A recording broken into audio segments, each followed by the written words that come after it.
বাদশার কথা আপনারা অনেকে শুনেছেন। বলখের বাদশাহ যার নাম হলো বাদশাহ ইব্রাহিম ইবনে আদহাম রাহমাতুল্লাহ আলাইহি। ওই বলখ এটা কোথায় অবস্থিত? উত্তর দক্ষিণ রাশিয়ায়। ওই যে রাশিয়ার উজবেকিস্তান যে এলাকা, ওই উজবেকিস্তানের ওটাকে বলা হয় বলখ। এই বলখের বাদশাহ 30 বছর বলখের বাদশাহিত্ব করেছে। 30 বছর, 1 বছর 2 বছর নয়, এক লাগাতার 30 বছর দেশ পরিচালনা করেছে, বাদশাহী করেছে। জোরে বলেন সুবহানাল্লাহ। এই বাদশাহ ইব্রাহিম ইবনে আদহাম প্রথমে কিন্তু আল্লাহর ওলি হয় নাই। প্রথমে আল্লাহর গোলামি করত না, আল্লাহর দাসত্ব করত না, আল্লাহর নাফরমানি করত।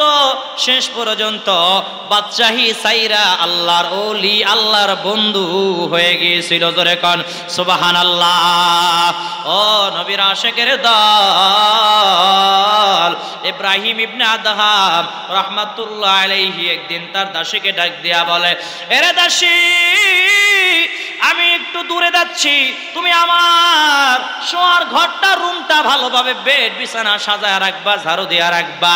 দাসী ডাক দিয়া বলে, বাদশা নামদার, ঠিক আছে, আপনার কামরা আমি পরিষ্কার পরিচ্ছন্ন করে রাখবো।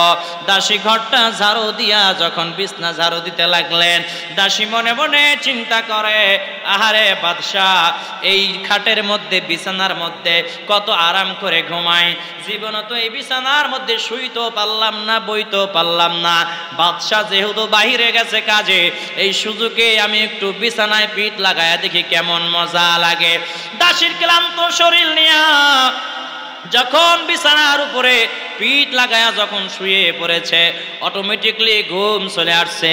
এদিকে বাদশাহ চলে আসছে। ইব্রাহিম ইবনে আদহাম রাহমাতুল্লাহ আলাইহি আয়েশা দেখে তার বিছানার মধ্যে দাসী শুয়ে রয়েছে।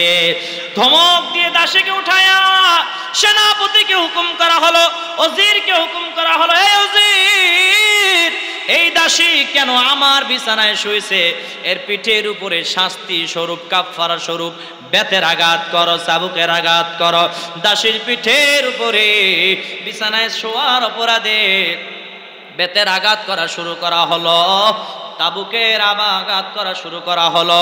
চাবুকের আঘাত করা যখন শুরু করা হয়, দাসী খিটকায়া হাসে, জোরে জোরে হাসে, জোরে জোরে হাসে। আর যখন মায়ের বন্ধ করে দেয়, আঘাত দেওয়া যখন বন্ধ করে দেয়, চাবুকের আঘাত যখন বন্ধ করে দেয়, এবার দাসী কান্না শুরু করে। বাদশার মেজাজ গরম হয়ে গেছে, বড় আশ্চর্য হয়ে গেছে। ডাক দিয়া বলে, রে দাসী, তোমার পিঠের উপরে যখন আঘাত করা হয় তুমি কেন হাসো? তুমি কেন হাসো? আর যখন আঘাত বন্ধ করে দেওয়া হয় তুমি কেন কান্না করো রে দাসী? দাসী ডাক দিয়া বলে, বাদশা নামদার, আপনার বিছানায় আপনার অনুমতি ছাড়া শোয়ার কারণে, আপনার অনুমতি না নিয়ে শোয়ার কারণে আপনি আমাকে 50টা বেতের আঘাত করতেছেন। আপনি আমার বিচার করে নিচ্ছেন, আমার পাপের কাফারা আপনি দিয়ে দিচ্ছেন। ও বাদশা নামদার, এই জন্য আমি হাসতে আরম্ভ করেছি। ও বাদশা নামদার, আর কেন আমার পিঠের উপরে আঘাত বন্ধ করে দিলে? আর কেন আমি হাসি, কেন আমি কান্না করি আপনি জানেন? আমি এই জন্য কান্না করি, এই বিছানার উপরে পিঠ লাগায়া আপনি কত মাস কত বছর আপনি ঘুমাইছেন, কত মাস আপনি কত বছর ঘুমাইছেন। যে আল্লাহ আপনাকে ক্ষমতা দান করলো, যে আল্লাহ আপনাকে রাজত্ব দান করলো, যে আল্লাহ আপনাকে পাওয়ার দান করলো, ওই আল্লাহর ক্ষমতা পাইয়া আল্লাহর জমিনে আল্লাহর সঙ্গে আপনি কত নাফরমানি করেছেন। আপনি আল্লাহর ইবাদত করেন না, আপনি আল্লাহর দাসত্ব করেন না। আল্লাহ রাব্বুল আলামিন না জানি আপনার নাফরমানির কারণে আপনার জন্য আল্লাহ রাব্বুল আলামিন কত ব্যথের আঘাত মজুদ রেখেছে। ও বাদশা নামদার, এই জন্য আমি কাঁদি। জোরে বলেন সুবহানাল্লাহ। বাদশার মন নরম হয়ে গেল। বাদশাহ মনে মনে চিন্তা করে, আসলেই তো কথা ঠিক, আল্লাহ ক্ষমতা আমাকে দান করলো, আমাকে আল্লাহর জমিনে আল্লাহ ক্ষমতা আমাকে দান করলো, ক্ষমতা পাইয়া আমি তো আল্লাহর কথা ভুইলা গেছি, দিলটা নরম হয়ে গেছে, হালকা একটু নাড়া দিয়েছে। ডাক দিয়া বলে, রে দাসী, তুমি তোমার রুমের মধ্যে চলে যাও, তুমি তোমার কামরায় চলে যাও। বাদশা নামদার ইব্রাহিম ইবনে আদহাম এবার বিছানায় আরাম করে ঘুমায়। গভীর রাত যখন হয়ে গেছে, প্রায় রাতের 2টা-3টা যখন বেজে গেছে, কে যেন গেইটে এসে ঠক ঠক ঠক ঠক করে আওয়াজ দেয়। দারোয়ান ডাক দিয়া বলে, কে? বলে, আমি একজন মুসাফির, এখানে কেন আসছো? বলে, বাদশার সঙ্গে আমার কথা আছে, ইব্রাহিম ইবনে আদহামের সঙ্গে আমার কথা আছে। দারোয়ান ডাক দিয়া বলে, এরে মুসাফির, তোমাকে ঢুকতে দেওয়া হবে না। এত রাতে বাদশার আন্দর মহলে আরাম করে ঘুমায়, তোমার সঙ্গে কথা বলবে না, তুমি তো বড় অপরাধ করেছো, এত রাতে তুমি আইসা এই রাজপ্রাসাদের দরজায় নক করেছ। মুসাফির বড় গরম হয়ে গেছে, ধমক দিয়া বলে, এই দারোয়ান, দরজা খুলবি নাকি ভাঙ্গা ঢুকিয়া যাবো? দারোয়ান ভয় পেয়ে গেছে, আহারে না জানি ওই সাদ্দাতকে যেমন রূহ কবজ করার জন্য আজরাইল আলাইহিস সালাতু ওয়াস সালাম বুড়া মানুষের বেশ ধরে আইছিল, মনে হয় আমার বাদশার রূহ কবজ করার জন্য না জানি এরকম মুসাফিরের বেশ ধরে মনে হয় আজরাইল আয়া পড়ছে। যদি আমি দরজা না খুলি, ভুল করে কেন না আমার রূহটা নিয়ে চলে গেল, না না এত বড় মিস্টেক করা যাবে না। দারোয়ান ভয় পায়া দরজা খুলে দিল। দরজা যখন খুলে দিয়েছে আন্দার মহলে, এবার দারোয়ান চলে গেছে। দারোয়ান গিয়া বলে, ও বাদশা নামদার, আপনি উঠেন, আপনার সঙ্গে একজন মুসাফির কথা বলতে চায়, আলাপ করতে চায়। বাদশার মেজাজ বড় গরম হয়ে গেছে। বাদশা ডাক দিয়া বলে, দারোয়ান, এত রাতে কে আসছে আমার সঙ্গে আলাপ করার জন্য? তুমি কেন ঘরের মধ্যে ঢুকতে দিলা? তুমি কি জানো না এত রাতে আমি আরাম করে ঘুমাই? দারোয়ান ডাক দিয়া বলে, বাদশা নামদার, হুজুর এমন ভাবে ধমক দিয়েছে, এই মুসাফির এটা কোনো সাধারণ মুসাফির হতে পারে না, এর কথাবার্তা কেমন কেমন যেন সন্দেহজনক আছে, আপনি একটু নিজে কথা বলেন। বাদশাহ ইব্রাহিম ইবনে আদহাম মুসাফিরের সামনে চইলা গেছে, গিয়া বলে, কি ব্যাপার, এত রাতে কেন তুমি দরজায় নক করলা? মুসাফির ডাক দিয়া বলে, ও বাদশাহ ইব্রাহিম ইবনে আদহাম, আপনার সঙ্গে আমি একটু কথা বলতে চাই। এত সুন্দর মুসাফির খানা, আমি একজন মুসাফির, আমি অনেক দূরে যাব, এখানে গভীর রাত হয়ে গেল, থাকার কোনো জায়গা পাই না, এই জন্য এই এত সুন্দর মুসাফির খানায় আমি একটি রাত্র যাপন করতে চাই। বাদশার মেজাজ পুরা গরম হয়ে গেছে। ডাক দিয়া বলে, এরে মুসাফির, এরে মুসাফির, এরে ফকির, শোনো, তোমার কাছে বুঝি এটা মুসাফির খানা মনে হয়েছে? বলে, হা হা, আমার কাছে তো এটা মুসাফির খানা মনে হয়েছে।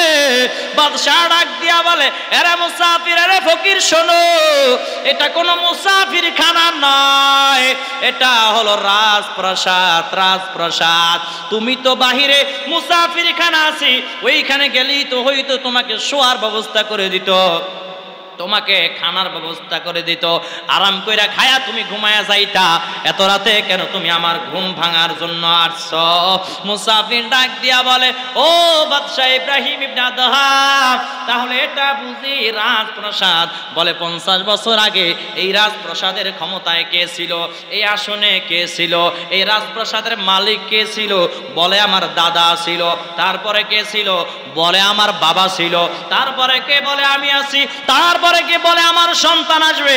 তারপরে কে? বলে, আমার নাতি আসবে। তারপরে কে? বলে, আমার নাতির ঘরের পুতি আসবে। এরকম ধারাবাহিক ভাবে ক্ষমতায় আসতে থাকবে, আসতে থাকবে।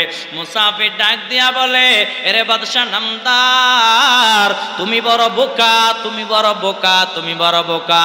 ও বাদশাহ, যেটা রাজপ্রাসাদ যদি তোমারই হয়, তাহলে তোমাকে ছাড়তে হবে কেন? রাজপ্রাসাদ এমন হবে যে মালিককে রাজপ্রাসাদ ছাড়বে না, আর রাজপ্রাসাদ মালিককে আমাকে ছাড়বে না, যেই রাজপ্রসাদ আল্লাহ রাব্বুল আলামিন জান্নাতে দান করবে। ও বাদশাহ ইব্রাহিম ইবনে আদহাম, শুনিয়া লও, এটা তো রাজপ্রসাদ হতে পারে না। যেই রাজপ্রসাদের মালিকানা চেঞ্জ হয়, এটা কখনো রাজপ্রসাদ হতে পারে না। এটাই হলো মুসাফিরখানা। আহা, ইব্রাহিম ইবনে আদহাম রহমাতুল্লাহ আলাইহির টনক লইরা গেছে। কি বলে, আসলেই তো কথা ঠিক, আমি মইরা যাব, আমার সন্তান ক্ষমতায় বসবে, তাহলে এই রাজপ্রাসাদের মালিক তো আমি হতে পারি না। ইব্রাহিম ইবনে আদহাম ডাক দিয়া বলে, রে মুসাফির, তুমি আমার এই রাজপ্রাসাদে থাকো, তোমার কাছ থেকে অনেক কিছু জানার আছে, তুমি যাইও না, তোমাকে এখানে মেহমানদারির ব্যবস্থা আমি বাদশাহ করে দিলাম। জোরে কর সুবহানাল্লাহ। এবার রাজ প্রসাদের এই কথা শুই না, ওই মুসাফিরের কথা শুই না, বাদশাহ ইব্রাহিম ইবনে আদহামের মনটা নরম হয়ে গেছে। গোসল কইরা পরিষ্কার পরিচ্ছন্ন হইয়া এবার রাজ সিংহাসনে বইসা আল্লাহর নামের জিকির করে, লা ইলাহা ইল্লাল্লাহ, জোরে লা ইলাহা, লা ইলাহা ইল্লাল্লাহ, লা ইলাহা, লা ইলাহা ইল্লাল্লাহু মুহাম্মাদুর রাসূলুল্লাহ সাল্লাল্লাহু আলাইহি ওয়াসাল্লাম। কষ্ট হয়নি? জোরে বলেন। চলবেনি? জোরে কর।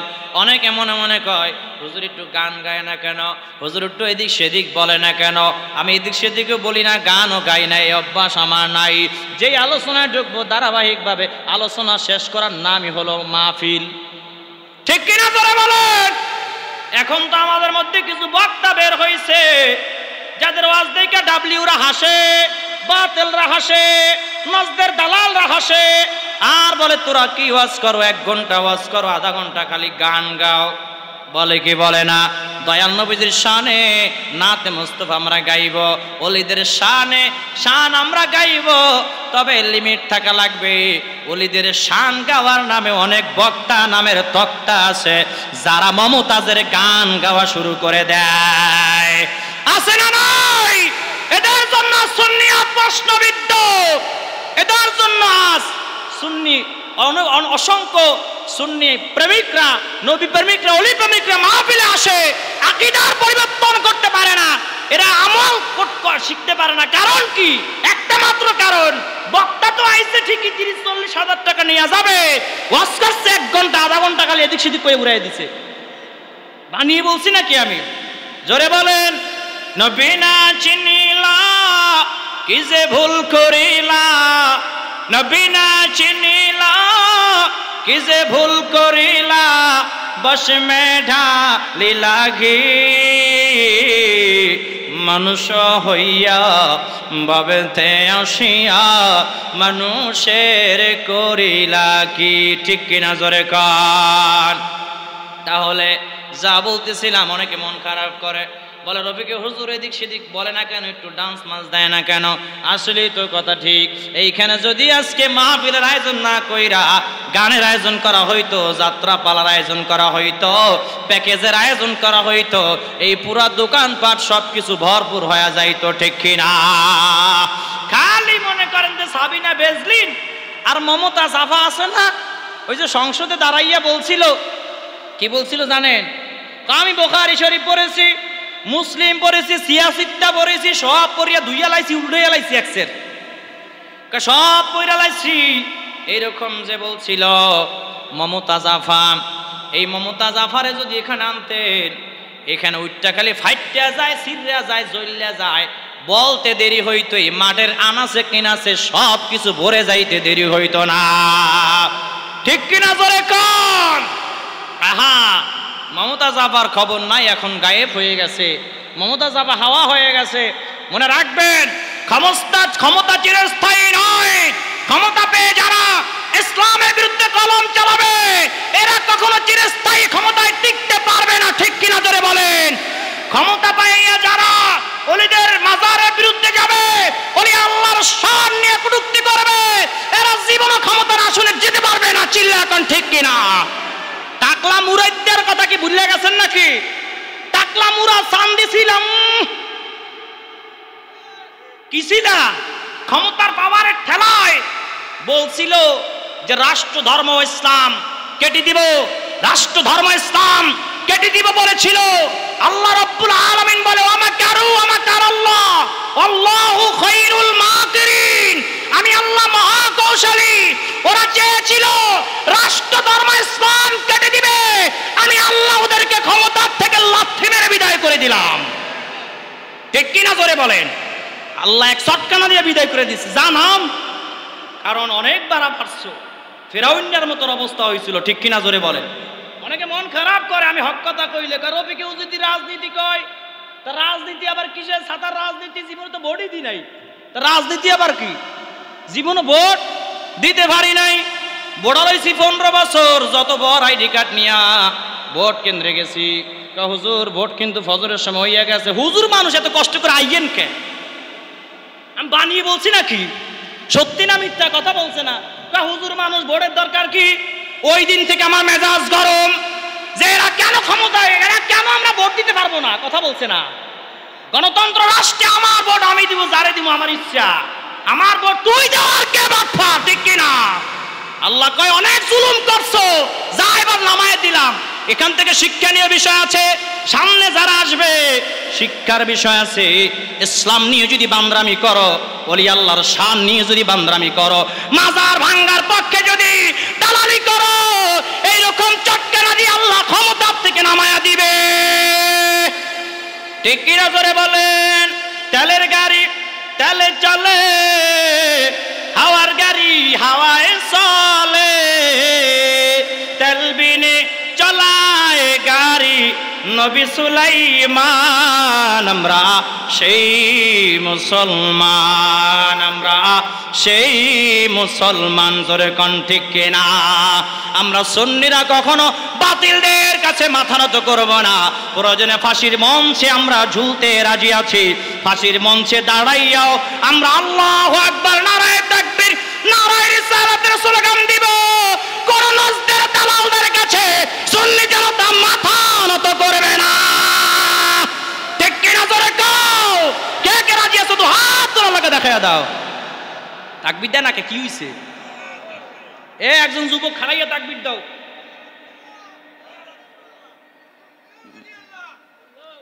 স্লোগানের আগামাতে আছে,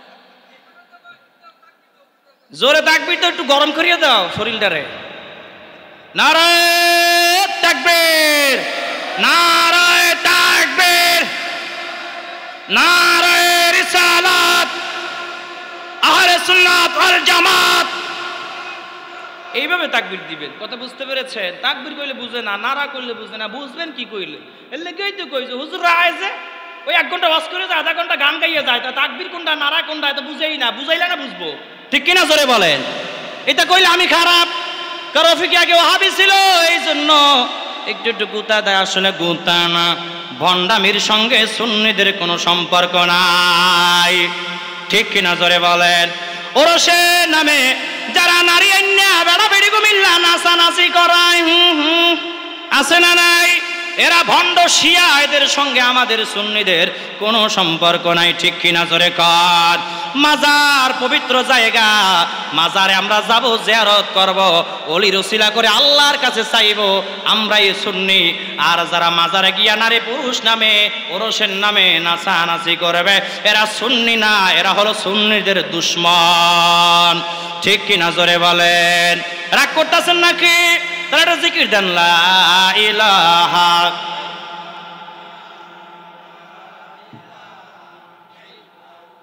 জোরে লা ইলাহা,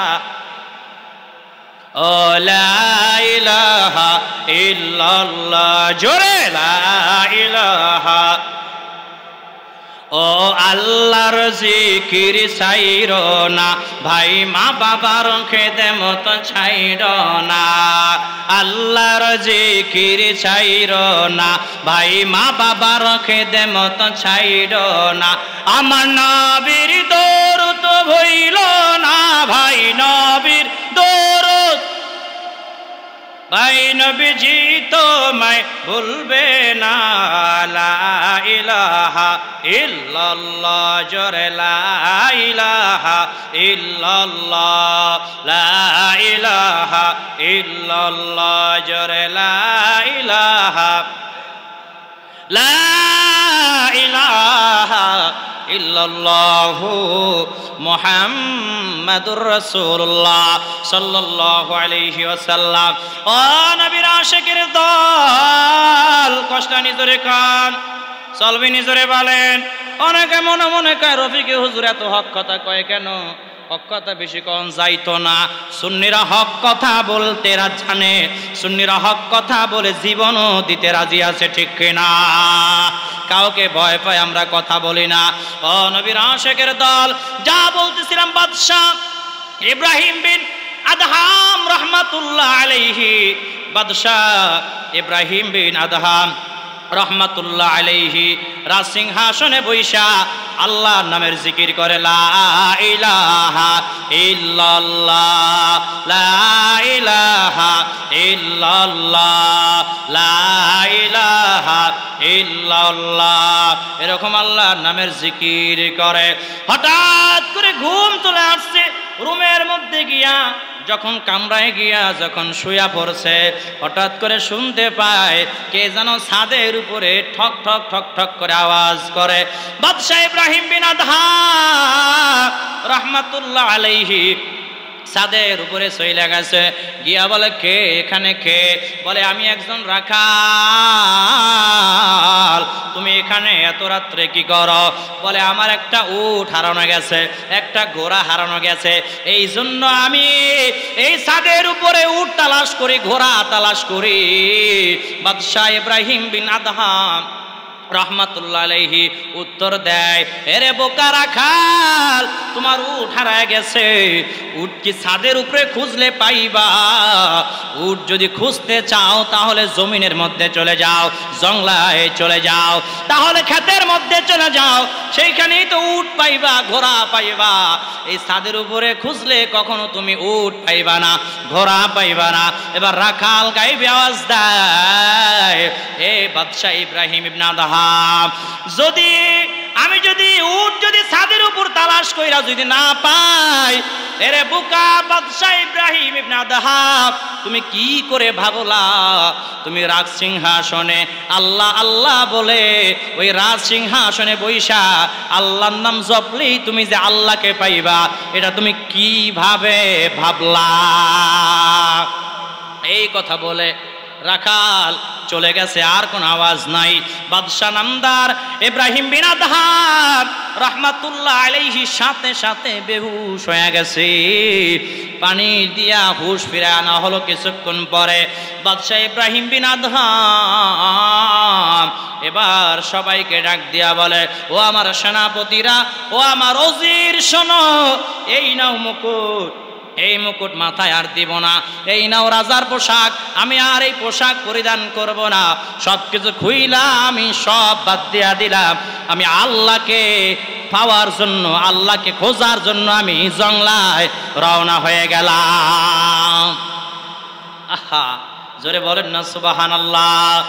ও নবীর আশিকের দল, বাদশাহ ইব্রাহিম ইবনে আদহাম ক্ষমতার আসন ছাইড়া দিছে। কোন ক্ষমতা? একদিন দুই দিন নয়, 30 বছরের বাচ্চাই তো লাথি মেরে ছুড়ে দিয়া বাদশাহ ইব্রাহিম বিন আদহাম জংলার দিকে, বনবাসের দিকে রওনা হয়েছে আল্লাহকে পাওয়ার জন্য। জোরে কোন সুবহানাল্লাহ। ও নবীর আশিকের দল, বাদশাহ ইব্রাহিম বিন আদহাম রাহমাতুল্লাহ আলাইহি জংলার মধ্যে যখন চলে গেছে, সেখানে গিয়ে দেখে আরো একজন আল্লাহর ওলি আল্লাহর নামের জিকির করে, ধ্যানমগ্ন অবস্থায় আছে, মুরাকাবার মধ্যে আছে। পাশে গিয়া বাদশাহ ইব্রাহিম বিন আদহাম রাহমাতুল্লাহ আলাইহি ওই আল্লাহর ওলি ডাক দিয়া বলে, আমাকে আল্লাহ রব্বুল আলামিন রিজিকের ব্যবস্থা করে দেয়। যখন যখন খাবারের সময় হয়, খাবারের সময় হওয়ার সাথে সাথে আমার সামনে অটোমেটিকলি জান্নাতি খাবার চইলা আসে। জোরে বলেন না সুবহানাল্লাহ। আহা, যারা ওলিদের মাজার ভাঙতে চায় তারা জানে না আল্লাহর ওলিদের মাজার ভাঙলে মরার আগে জবানটা আল্লাহ বন্ধ করে দিবে। ঠিক কিনা জোরে বলেন। আমার আল্লাহ রাব্বুল আলামিন হাদিসে কুদসির মধ্যে বলেছেন, মান আদালি ওয়ালিয়ান ফাকাদ আযানতুহু বিল হারবি। আমার আল্লাহ রাব্বুল আলামিন হাদিসে কুদসির মধ্যে বলে, যেই ব্যক্তি আমি আল্লাহর বন্ধুদের সঙ্গে ওলিদের দুশমনি করলো, শত্রুতা করলো, সেই জন্য আমি আল্লাহর সঙ্গে যুদ্ধ ঘোষণা করলো। জোরে কান নাউজুবিল্লাহ। আল্লাহর সঙ্গে যুদ্ধ ঘোষণা করলে আপনি জান্নাতে যাবেন না জাহান্নামে যাবেন? কথা বলে না। কোথায় যাবেন? জাহান্নামে যাবেন। ওরে নবীর উম্মত বাদশাহ ইব্রাহিম ইবনে আদহাম রাহমাতুল্লাহ আলাইহি এবার ওই পাশে বৈশা আল্লাহ নামের জিকির শুরু করে দিয়েছি। জিকির করতে করতে হঠাৎ খাবারের সময় যখন হয়ে গেল, তাকায়া দেখে একজনের জন্য খাবার আইছে। ওই যে পাশে আরেকজন আল্লাহর ওলি আগে থেকে মুরাকাবায় আছে, আল্লাহকে পাওয়ার জন্য, আল্লাহকে খোঁজার জন্য ওই জঙ্গলার মধ্যে গিয়া ধ্যানমগ্ন অবস্থায় আছে। তার সামনে খাবার আসছে, কিন্তু বাদশাহ ইব্রাহিম বিন আদহামের সামনে খাবার আসে না। এবার ওই আল্লাহর ওলি ডাক দিয়া বলে, তুমিও এখান থেকে খাও, কোনো সমস্যা নাই। একজনের খাবার দুইজনে ভাগাভাগি করে খাই, কোনো সমস্যা নাই। বলে, না না, আমি তোমার খাবার খাবো না যতদিন পর্যন্ত আমি আল্লাহকে না পাই, যতদিন পর্যন্ত আমি ইব্রাহিম বিন আদহাম আল্লাহর নৈকট্য গোলাম হতে না পারি, আল্লাহর বন্ধু হইতে না পারি, অতদিন পর্যন্ত আমি কোনো খাবার খাবো না। জোরে বলেন না সুবহানাল্লাহ। আল্লাহর নামের জিকির করে মুরাকাবার মধ্যে চলে গেছে, মুশাহাদার মধ্যে চলে গেছে। একদিন, দুই দিন, তিন দিন, চার দিন, পাঁচ দিন, ছয় দিন যখন হয়ে যায়, কোনো খাবার আসে না। এবার আর পেটে মানে না। ইব্রাহিম বিন আদহাম আল্লাহ রাব্বুল আলামিনের দরবারে দুইখানা হাত উঠায় দিছে আর বলে, মালিক, আয় আল্লাহ রাব্বুল আলামিন, আমি আপনাকে পাওয়ার জন্য, আমি আপনার নৈকট্য গোলাম হওয়ার জন্য, বন্ধু হওয়ার জন্য, ওলি হওয়ার জন্য 30 বছরের ক্ষমতা আমি বাদশাহ ছেড়ে দিলাম। বলখের বাদশাহিত্ব ছিল আমার হাতে, আমি সব ক্ষমতা সাইডা দিয়া আপনাকে পাওয়ার জন্য আমি জঙ্গলায় চলে আসছি। আয় আল্লাহ, কেন আপনি আমাকে বন্ধু হিসাবে এখনো গ্রহণ করেন না? চোখের পানি ছাইড়া দিয়া বলতে দেরি হয়, গায়েব থেকে আওয়াজ হয়, এরে ইব্রাহিম বিন আদহাম, কাঁদিও না, কাঁদিও না, আল্লাহর ফেরেশতা তোমার জন্য জান্নাতি খাবার নিয়ে রওনা হইছে। জোরে বলেন সুবহানাল্লাহ। ও নবীর আশিকের দল, এই বাদশাহ ইব্রাহিম বিন আদহাম কেমন আল্লাহর প্রিয় গোলাম হয়েছিল, কেমন ওলি হয়েছিল জানো, কেমন বন্ধু হয়ে গিয়েছিল জানো? যেমন তেমন বন্ধু নয়। ইব্রাহিম বিন আদহাম রাহমাতুল্লাহ আলাইহি একদিন এরকম মুরাকাবার মধ্যে বসে আছে। বলখের একজন পুলিশ অফিসার ভুল করে জঙ্গলার মধ্যে ঢুইকা গেছে, রাস্তা হারায়া জঙ্গলার মধ্যে ঢুইকা দেখে একজন বসে বসে ধ্যান করতেছে, মুরাকাবায় আছে, মুশাহাদায় আছে। এবার ওই যে পুলিশ অফিসার চিনতে পারে না, একে চিনতে পারে না, কারণ দাড়ি বড় বড় হয়ে গেছে, চেহারা পরিবর্তন হয়ে গেছে, তিনি ধ্যানমগ্ন অবস্থায় আছে। পুলিশ অফিসার পিছন দিক দিয়ে যায় বলে, ভাই আমাকে একটু রাস্তা দেখায়া দেন, কোন রাস্তা দিয়ে আমি বলখের রাস্তা বের হব, বলখের শহরে বের হব। বাদশাহ ইব্রাহিম বিন আদহাম চক্ষু বন্ধ করা অবস্থায় বলে, ওই ডান দিকে যান, ওই দিকে রাস্তা আছে।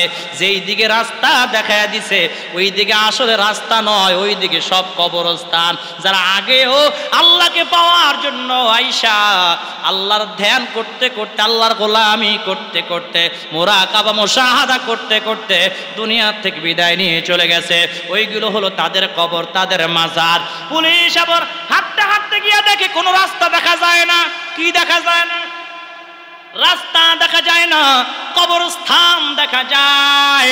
পুলিশ অফিসারের মেজাজ বড় গরম হয়ে গেছে রে। এবার আয়েশা লাঠি হাতে নিয়া বাদশাহ ইব্রাহিম বিন আদহামের পিঠের উপরে আঘাত করা শুরু করেছে আর বলে, তুমি কেন আমাকে ভুল রাস্তা দেখায় দিলা? তুমি কেন আমাকে কবরস্থানের রাস্তা দেখায় দিলা? ওইদিকে তো আরো জঙ্গল, আরো জঙ্গল। যখন মারতে আঘাত করলো, ওই সময় বাদশাহ ইব্রাহিম বিন আদহাম রহমাতুল্লাহ আলাইহি আল্লাহর দরবারে দুইখানা হাত উঠায়া দিয়া বলে, আল্লাহ আপনি আমাকে মাফ করে দেন, আমার বাবা মাকে মাফ করে দেন। যে ব্যক্তি আমার পিঠে আঘাত করে আপনি তাকেও মাফ করে দেন, তার বাবা মাকেও মাফ করে দেন। জোরে বলেন সুবহানাল্লাহ। একজন দৌড়ে আয়েশা বলে, ও পুলিশ অফিসার তুমি কারে মারো, কাকে আঘাত করো? বলে, এই মুরব্বী আমারে উল্টা পাল্টা রাস্তা দেখায় দিছে, আমি বলক শহরে বের হব, কিন্তু না না সে আমাকে এই দিকে রাস্তা দেখায় দিছে, যেই দিকে সব কবরস্থান ছাড়া আর কিছু দেখা যায় না। বলে, ও পুলিশ অফিসার আপনি কার গায়ে হাত উঠাইছেন, কার পিঠে আপনি আঘাত করেছেন জানেন? আপনি যেই রাজ্যের পুলিশ, ওই রাজ্যের রাজা বাদশাহ ইব্রাহিম বিন আদহাম হলেন তিনি। জোরে বলেন সুবহানাল্লাহ। বাদশাহ ইব্রাহিম বিন আদহাম মোনাজাত সাইরা দিছে, মুরাকাবা থেকে বের হয়ে আসছে। বলে, কি হয়েছে? বলে, হুজুর আপনি আমাকে মাফ করে দেন, আপনার এই অবস্থা কেন? আপনাকে চেনা যায় না, বোঝাও যায় না, আপনাকে চেনার কোনো সিস্টেম নাই, কোনো পদ্ধতি নেই, কোনো চিহ্নই নাই, আমি আপনাকে চিনতে পারি নাই, আপনি আমাকে ক্ষমা করে দেন। তবে হুজুর আপনার পিঠের উপরে আমি আঘাত করলাম, কিন্তু আপনি আমার জন্য কেন দোয়া করলেন? বলে, আমি কেন দোয়া করছি জানো? আল্লাহ রাব্বুল আলামিন মাজলুমের দোয়া তাড়াতাড়ি কবুল করে নেয়, কিন্তু আমি তো জীবনও মাজলুমের শিকার হই নাই, জুলুমের শিকার হই নাই, আমার পিঠে জীবনে কেউ আঘাত করে নাই, কারণ আমি তো বাদশার ক্ষমতায় ছিলাম, রাজসিংহাসনে আমি তো ক্ষমতায় ছিলাম, যার কারণে আমার বিরুদ্ধে কেউ কথা বলতে পারে নাই, জীবন আমার উপর কেউ অত্যাচার করতে পারে নাই, এই জন্য আমি মাজলুম হতে পারি নাই। আজকে যখন তুমি আমার পিঠের উপরে আঘাত শুরু করলা, তখন আমি ধরে নিলাম আমি মাজলুমের শিকার হয়েছি, কারণ মাজলুমদের দোয়া যেহেতু আল্লাহ কবুল করে, এই সুযোগে আমি আল্লাহর কাছে দোয়া করে নিলাম। জোরে বলেন না সুবহানাল্লাহ। বলে, বাদশা নামদার বুঝলাম, তবে আপনি এই দিকের রাস্তা কেন দেখায় দিছেন? আপনি চক্ষু বন্ধ রাখা অবস্থায় এই কবরস্থানের রাস্তা কেন দেখায় দিছেন? বাদশা ইব্রাহিম বিন আদহাম রহমাতুল্লাহ আলাইহি ডাক দিয়া বলে, আমি তো তোমাকে এই দিকে ভুল রাস্তা দেখায় দেই নাই, ওই যে রাস্তাটা আছে ওটাই হলো জান্নাতের রাস্তা। জোরে বলেন না সুবহানাল্লাহ। কারণ ওই কবরস্থানে যাদেরকে শোয়া দেখছো, যাদের মাজার দেখছো, তারাও আমার মতন আল্লাহকে তালাশ করার জন্য, আল্লাহকে পাওয়ার জন্য, আল্লাহকে রাজি খুশি করার জন্য এইখানে আইসা আল্লাহর ইবাদত, আল্লাহর গোলামি করতে করতে করতে করতে দুনিয়া থেকে বিদায় নিয়ে চলে গেছে। ওটা তো কোনো কবর নয়, ওর ভিতরে আল্লাহ রাব্বুল আলামিন জান্নাতের বাগান বানায়া দিছে। এটা জোরে বলা যাবে কি সুবহানাল্লাহ। ওয়াবাশশিরিল্লাযীনা আমানু ওয়া আমিলুস সালিহাতি আন্না লাহুম জান্নাতিন তাজরি মিন তাহতিহাল আনহার। আমার আল্লাহ রাব্বুল আলামিন বলে, আমি আল্লাহ তাদেরকে সুসংবাদ দিয়া দিলাম, যারা আমি আল্লাহর উপর ঈমান আনবে, আমলে সালেহ করবে, আমি আল্লাহ তাদেরকে এত সুন্দর জান্নাত দিব, এত সুন্দর জান্নাত, যেই জান্নাতের নিচ দিয়া নহর সমূহ প্রবাহমান থাকবে। জোরে বলেন না সুবহানাল্লাহ। ও নবীর আশিকের দল, শুধু তাই নয়, বাদশা ইব্রাহিম বিন আদহামকে আল্লাহ কত সম্মান দান করেছিল, কেমন ক্ষমতা, কেমন পাওয়ার আল্লাহ দান করেছিল। ওই পুলিশ অফিসার গ্রামে গিয়া, লোকালয়ে গিয়া, শহরে গিয়া, বলখে গিয়া সকলের কাছে বলে দিল, আমাদের বাদশাকে দেখছি জঙ্গলার মধ্যে ধ্যানমগ্ন অবস্থায় আছে, এদিকে বলখের অবস্থা খারাপ হয়ে গেছে, জিনিসপত্রের দাম বাইরে গেছে, অত্যাচার নির্যাতন বেড়ে গিয়েছে, সব দিকে ঝামেলা লেগে গেছে, রাজ্যের অবস্থা খুব খারাপ হয়ে গেছে। সবাই মিলে মন্ত্রী সেনাপতি সহ সবাই মিলা ওই লোকেশন ওই স্থানে আইসা দেখে বাদশাহ ইব্রাহিম বিন আদহাম রহমাতুল্লাহ আলাইহি আল্লাহর নামের জিকির করে। আয়েশা ডাক দিছে, বাদশাহ নামদার। বলে কে? বলে আপনার সেনাপতি, আপনার ওজির, আমরা সবাই আসছি আপনাকে নিয়ে যাওয়ার জন্য। এখনো বলখের সমস্ত প্রজারা, সমস্ত জনগণ আপনাকে চায়, আপনি আমাদের সঙ্গে চলেন। ও বাদশাহ, মানুষ ক্ষমতার জন্য কত মারামারি করে, কত দ্বন্দ্ব করে, আর আপনি ক্ষমতা পাইয়াও সাইরা দিলেন। আপনাকে জনগণ ক্ষমতায় চায়, তাও আপনি ছেড়ে দিলেন। মানে বুঝলাম না, আপনি ক্ষমতা সাইডা কি পাইছেন?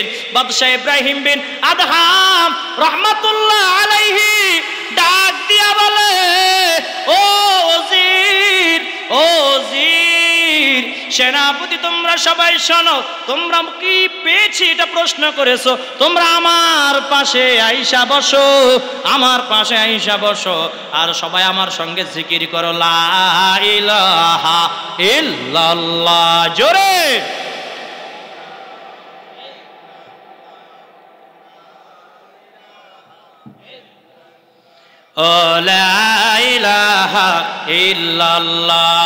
যখন এই আল্লাহ লা ইলাহা ইল্লাল্লাহর জিকির যখন শুরু করে দিয়েছে, সমস্ত সেনাপতি এবং মন্ত্রী তাকায়া দেখে, ওজির তাকায়া দেখে, চারপাশে বাঘ, ভাল্লুক, হরিণ, পশু পাখি আইসা বাদশাহ ইব্রাহিম বিন আদহামের মুখে মুখে আল্লাহর নামের জিকির করে।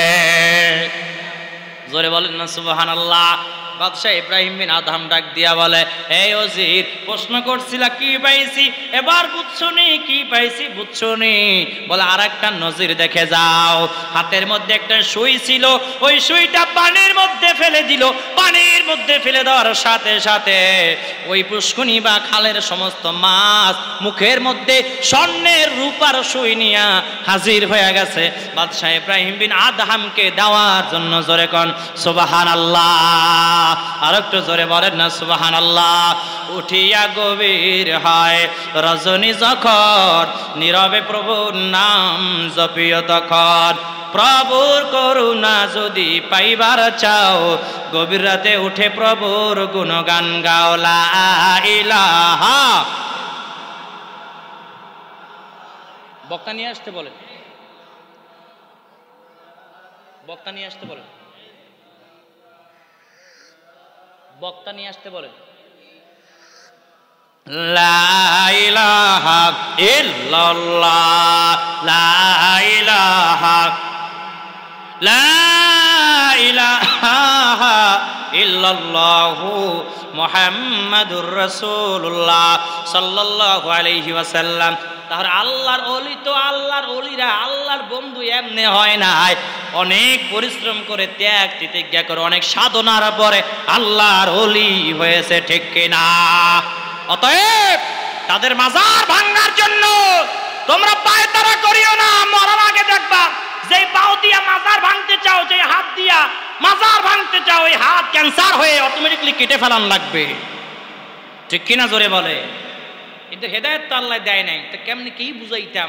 কাশিম ভাই কইছে বেশি বাঁশ দিয়েন না। কি কইছে? বেশি বাঁশ।